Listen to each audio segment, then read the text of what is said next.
दोस्तों नमस्कार। आज एक छोटा सा फार्मूला जिससे पूरी दुनिया का भला हो सकता है। वो फार्मूला होता है आउटपुट, कि हम जो भी काम कर रहे हैं उसकी आउटपुट क्या है, कि उसका लोगों को क्या फ़ायदा है। जैसे मान लो एक परिवार है, एक घर है, घर में हम काम करते हैं, परिवार के जो मेंबर हैं जहाँ काम करते हैं उनका फ़ायदा, और वहाँ से अगर कुछ मिलता है आगे वो जाता है उसका भी फ़ायदा।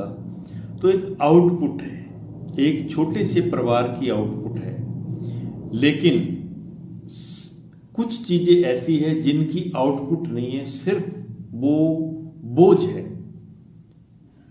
जैसे सरकार है, सरकार को लोगों का पैसा चाहिए, लोगों का धन चाहिए, लोगों की सपोर्ट चाहिए। उसके बाद फिर भी सरकार की भी कुछ ना कुछ आउटपुट है, कि सरकार अगर मान लो 100 रुपया सरकार के पास आता है, 80 वो खा जाते हैं, तो 20 रुपये जो है वो लोगों तक जाते हैं और लोगों का काम होता है। लोगों का कुछ कम से कम 20 रुपये तो आउटपुट है। मान लो 100 में से 80 खर्च करने के बाद 20 रुपये आउटपुट है।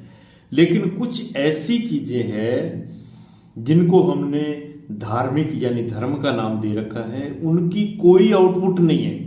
जैसे कोई डेरा बन गया, आश्रम बन गया, और पूरे देश के अंदर कितने डेरे आश्रम हैं जिनकी कोई आउटपुट नहीं है, कोई फायदा नहीं है, सिर्फ बोझ है, बोझिल है, कोई भी उनको फायदा नहीं। जैसे पंजाब के अंदर मान लो लें तो राधा स्वामी डेरा ब्यास है, वो लोगों के ऊपर बोझ है।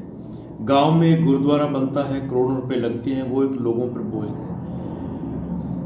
अगर किसी चीज की आउटपुट नहीं है तो उसको देने का कोई फायदा नहीं है। तो लोगों से यही मेरा एक निवेदन है कि पैसा अपना वहां दे, चाहे 1 रुपया दें, चाहे लाख दें, चाहे करोड़ दें, चाहे जितना भी दें, आपके 1 रुपए की आउटपुट है या नहीं, पैसा वहीं दें। चाहे वो कोई डेरा हो, चाहे कोई सरकार हो, चाहे कोई परिवार हो, चाहे कोई कंपनी हो, कोई भी हो, आप अपना पैसा वहीं दें जहां आउटपुट हो। आउटपुट जरूरी है। अगर आउटपुट नहीं है, क्योंकि अब देश का जो इतना बड़ा गिरावट आ रही है, देश में इतनी बड़ी गरीबी है, भुखमरी है, बीमारी है,